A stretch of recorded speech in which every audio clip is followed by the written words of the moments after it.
High,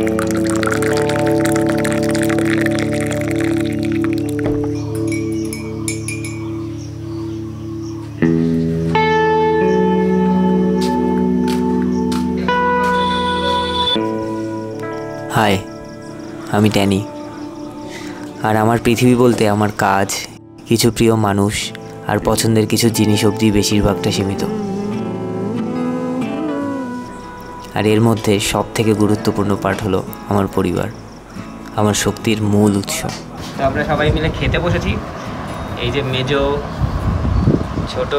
তো এখন মানে 10:46, আর এটা জীবনের একটা স্টেজ অবধি রেয়ার হয়ে গেছিলো যে এত সকাল সকাল খাবার পাওয়া, তারপরে আবার ভাত, উচ্ছে ভাজা, সয়াবিন, ডাল, চাটনি, এত কিছু।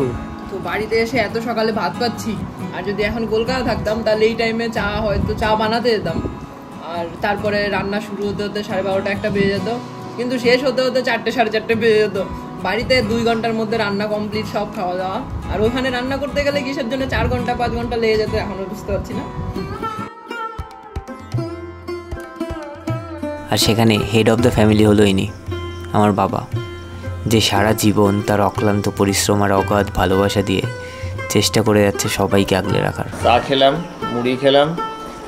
আর মায়ের দুধ চা 2বার করে বানাতে হয়, একবার মিষ্টি ছাড়া, একবার মিষ্টি দিয়ে। তো আমি আর বাবা হলো চিনি ছাড়া, আর বাকি সবাই চিনি দিয়ে।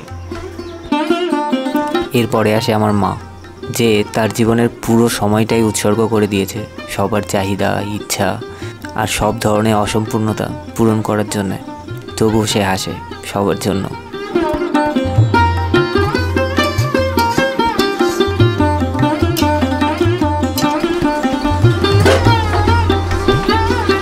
আজকেও কি পোলাও হবে? আজকে পোলাও মাংস। ডেলি তো পোলাও আর মাংস হচ্ছে। দাদু এসছে তাই পোলাও ভালো খায়। তো দাদু এসছে তার জন্য দাদু পোলাও ভালো খায়, তার জন্য পোলাও আর চিকেন রান্না হচ্ছে। আর মায়ের হাতের সাদা পোলাও মানে অতুলনীয়। তুমি কিন্তু সেই রান্না করো মা, সাদা পোলাওটা। যদিও প্রত্যেকটা জিনিসই ভালো রান্না করো। তো আমাদের বাড়িতে যদি ননভেজ হয় তাহলে 2টো পর্বে রান্না হয়। একবার ননভেজ রান্না হয় আলাদা করে, অন্য মানুষগুলোর জন্য ভেজ রান্না হয়। কারণ মা, বাবা, দিদা এরা চিকেন খায় না, মাছ টাছ খায়, বাট চিকেন খায় না। মানে একবার পোলাও রান্না হচ্ছে পেঁয়াজ দিয়ে, আরেকবার রান্না হচ্ছে পেঁয়াজ ছাড়া।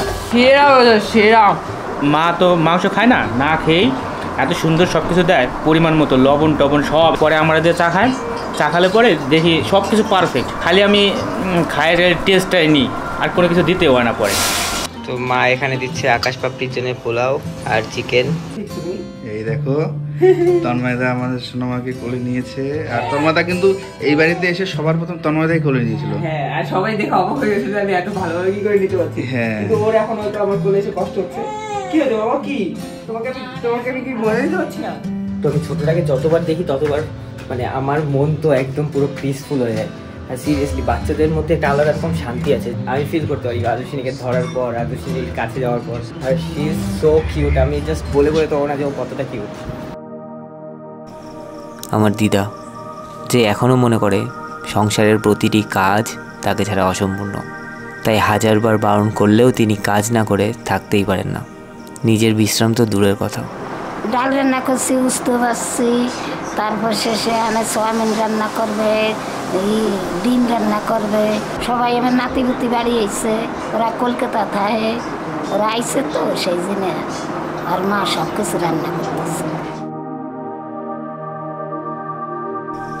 আমার দাদু, যার সাথে আমার অনেকটা মিল আছে, সেও নিজেকে নিয়ে থাকতেই বেশি পছন্দ করে। আমি যখন থেকে বুঝতে শিখেছি তখন থেকেই তার বয়স বাড়তে দেখিনি।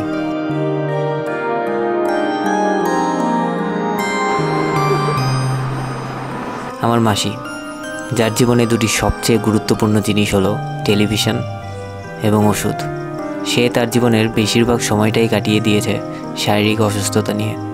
মাসি অ্যাকচুয়ালি অসুস্থ, তো মাসি হাত দিয়ে খেতে পারে না, দিদা মাসিকে খাইয়ে দেয়।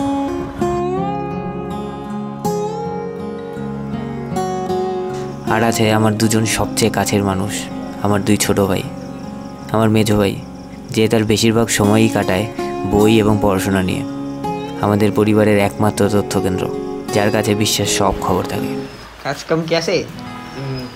এই হলো অবস্থা। এখানে বই, আর মালটা পড়ে পড়ে ঘুমোচ্ছে। ঘুমাই নেই, পড়তেছিলাম কেবল একটু শুইলাম আর তুই ভিডিও করা ধরছিস।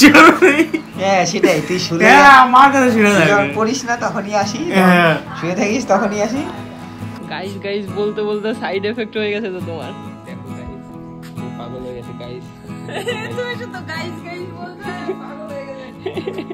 এরপর আসে পরিবারের সবচেয়ে ছোট ও আদরের আমার ছোট ভাই, হ্যালো। যার জীবনের সব চিন্তা বড় দুই ভাইয়ের উপরে দিয়ে নিজে আরাম ও আয়েশে কাটাচ্ছে।